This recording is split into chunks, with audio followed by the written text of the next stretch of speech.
Almost a year now since Governor Holcomb pardoned you. What has life been like? It hasn't been easy, but I'm adjusting. Keith Cooper spent nearly 9 years in Elkhart County Jail before being released in 2006 for a crime he did not commit. It's horrible. It's like a nightmare.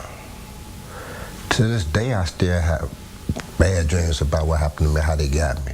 Police pegged him for armed robbery based upon eyewitness accounts. They threw me on the ground and it just humiliated me for something I have no conscience of, no knowledge whatsoever what I've done. Sentenced to 40 years, he clung to the idea of seeing his wife and 3 children again someday. I just found out that my kids, my family was in a shelter. And being housed in that prison for them 9 years, I came across guys that was predators. And I used to listen to their stories, how they found their victims, and one of them from through shelters. So the thought was rushing through my head, what if my daughter run across this guy? And the first person she hollered for is her dad, and her dad is in here with these guys. DNA evidence eventually cleared Keith's name, making him the first innocent person in Indiana history to be pardoned by a governor. Why do you believe he was put behind bars?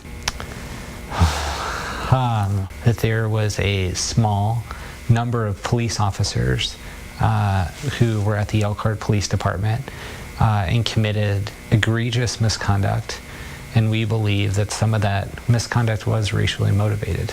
And while it can't take away the agony or loss of life the innocent endured, a bill introduced by Representative Greg Steuerwald aims to give exonerated prisoners $25,000 for each year they wrongfully served. Most of these people have been incarcerated for decades because they were incarcerated or wrongfully convicted before DNA testing actually came into being. So we're talking about people who have been in there since the 80s and 90s. A small token for the harm people like Keith Cooper suffered. If you're innocent, continue to fight. Just don't give up. Stephanie Wade, RTV6. Right now.